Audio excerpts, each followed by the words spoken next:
Hi everybody, it's Dan O'Connor, and I'm going to give you 3 tips that you can use right now to boost your professional image if you feel as though maybe you're not taken seriously by your colleagues or your bosses and you don't know why. Maybe it's because you're saying some of these things at work. Are you ready for a few danger phrases?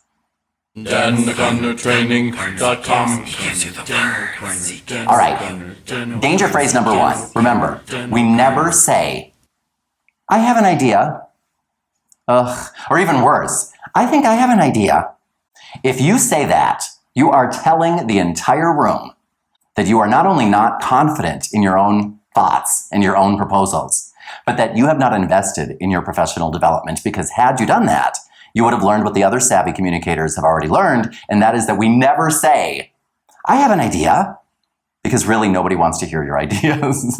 They don't. When you're at work and you have a problem, we all know people who have a lot of ideas, I got an idea, a lot of crummy ideas that they're throwing out and wasting everybody's time with, when what we are looking for is not ideas. We're looking for solutions. We're looking for answers. We're looking for maybe proposals, but that's what we're looking for. And when you can be the one who articulates that and says, I believe that I have a solution for you, or I have an answer, or I have a few proposals I think you'd enjoy. Changing your verbal patterns a little bit changes the perception others have of you a lot. Number 2, really or very. Now let's look at, I'm not political, but White House, this is for you. It boggles the mind why there is no communication training given to people at the White House before they speak to the press or before they speak in public, because it shows that there is no communication training. And if there is, it shows that the advice is not being taken. And I say that because one of the first things that we will learn in any good communication training course is to not say things such as really or very or so.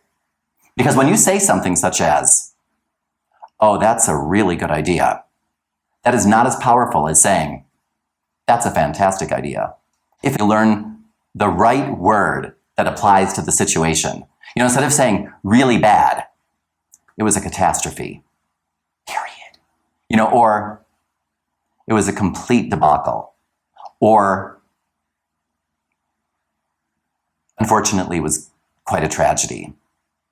Any of those are better than it was really, really bad. When we use words such as really, very, so, we have been working so hard on this.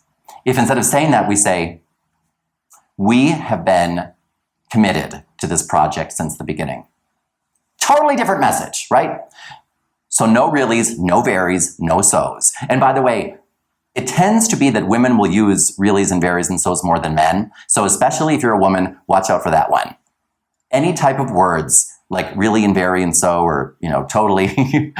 Now, we can use them in our everyday speech. But when we're giving a presentation, when we are trying to persuade or influence people, and we use words such as really and very and so, instead of the right word, really good should be something such as fantastic.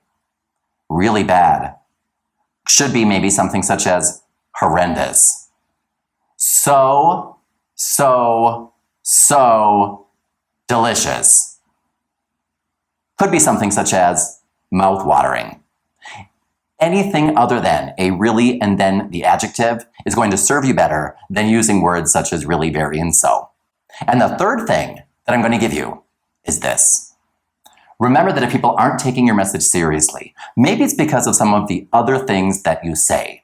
For example, especially women, if you say, I'm sorry, all the time, you'll notice that a lot of people will say, I'm sorry as a knee-jerk reaction. They'll go around saying, oh, I'm sorry, what was that? I'm sorry, can I help you? They say, I'm sorry at the beginning of sentences just as a habit. If you do that, you will dramatically decrease your professional image and your perceived level of professional competence, because you are going around saying, I'm sorry, I'm sorry, I'm sorry. If you need to say you're sorry to somebody, say I apologize, because I'm sorry tends to be victim language, and we don't see victims as people that we go to for solutions or for answers to the challenges that we are facing. So if you're using any of those danger phrases, Immediately replace them with power phrases and watch how, just like that, other people's perception of you will instantly change. Because we are judged more than anything else on our ability to effectively communicate. Yet, most of us have not taken steps to invest in our communication skills since we left school, and sometimes we didn't even do it then. We are speaking today the same way as we spoke the last day of school.